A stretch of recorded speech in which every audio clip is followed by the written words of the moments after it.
Welcome back to my channel. Here's your news report, stimulus check update, and stimulus package update. I have a lot of stimulus news to share with you, including the status of the third stimulus check.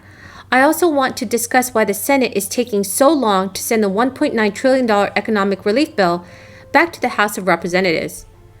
Please do make sure to watch until the end of this video to learn how you can receive your third stimulus checks as fast as possible.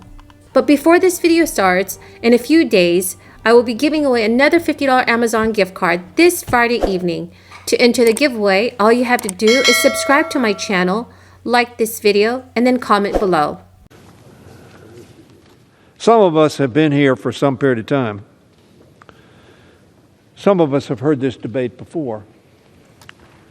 My friend Mr. Reed from New York opined, and others have opined, about how we passed a number of bipartisan bills. 5 to be exact.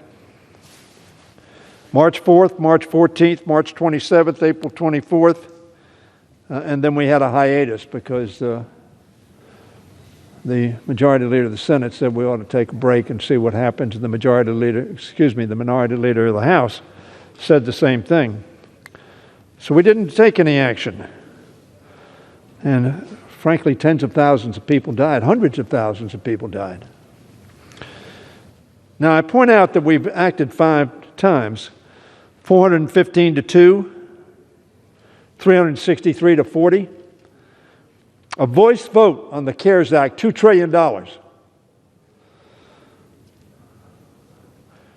388 to 5, and 359 to 53. Now, if you include the Cash Act, which we passed because the president, i.e. Mr. Trump, said we needed more money for people. And so we passed a bill. 44 Republicans voted for that one as well. Now, there's only one thing that's changed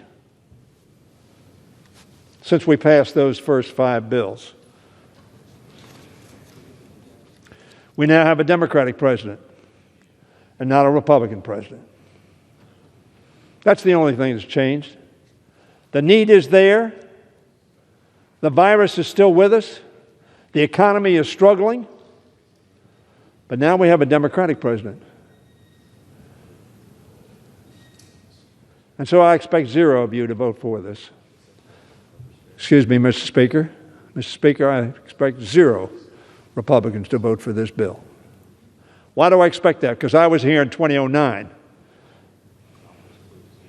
When under George Bush, we went into the deepest recession this country has seen since the Great Depression.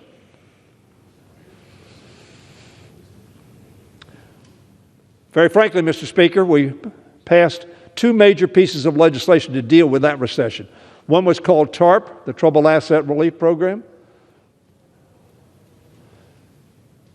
Republican president, Democrats passed that bill. Only a third, Mr. Speaker, of the Republicans would support President Bush. You can shake your head, but you look at the record, that's the fact. That is the fact. Democrats supported the request of a Republican president because we thought it was in the best interest of the country and our people. And the only reason it passed this House is because Democrats, 172 of us. On Tuesday, the House of Representatives voted largely along party lines to schedule a final vote for Wednesday morning on passage of President Joe Biden's $1.9 trillion stimulus relief bill. The House voted 219 to 210 to book 2 hours of debate beginning at 9 a.m. before a vote on a final passage. However, one Democrat did join all Republicans in voting against moving forward. Currently, the relief bill contains $1,400 stimulus checks for most adults, as well as vast sums for state and local governments and businesses. The bill is expected to narrowly pass the House of Representatives with no Republican support. The American Rescue Plan will be President Joe Biden's first major legislative achievement as president. It passed the Senate on Saturday, following major changes to the House-passed version. This bill is being rammed through Congress with only Democratic votes under the budget reconciliation rules that will allow for a slim majority in the Senate rather than the usual 60-vote supermajority. This past Saturday, the Senate approved the final wording following a debate over details such as unemployment benefits and thresholds for stimulus checks. And to appease more conservative Democrats, the income limit for stimulus checks was lowered to $80,000, down from $100,000 in the original House-passed version of the bill. A weekly unemployment supplement was also lowered from $400 to $300 a week. Chair of the Democratic Congressional Campaign Committee, Representative Sean Patrick Maloney, said, "Selling the $1 trillion bill will be a big piece of the puzzle to hold the House majority." And during an interview, Maloney stated, "Anytime you're delivering for the American people, you're strengthening your position politically. So this is going to strengthen us because it's good policy. We should shout it from the rooftops that we are passing historic legislation that will reboot the economy and end the pandemic." They're always ready to help a big corporation or a rich person, but when a working family needs help, the Republicans tell them to drop dead, Maloney said, accusing Republican lawmakers of showing a callous disregard for the urgency of this crisis. GOP aides say they intend to highlight the bill's flaws and turn the voters against it. So Republicans have been accusing the Democrats of using an emergency package to pass a bunch of unrelated liberal spending. Chris Hartline, a spokesman for the National Republican Senatorial Committee, shared his thoughts on the bill. "Nobody denies that there's some stuff in the bill that's popular, but the cons of this bill have more staying power than the pros of this bill." While the Senate parliamentarian has already ordered the House-passed bill to be stripped of provisions to increase the national minimum wage to $15 per hour and provide $140 million to a rail project near House Speaker Nancy Pelosi's California district. The bill will provide $1,400 stimulus checks to adults who earn up to $75,000 per year, with smaller amounts for earners under $80,000 a year. An extra $1,400 check is awarded for each dependent child.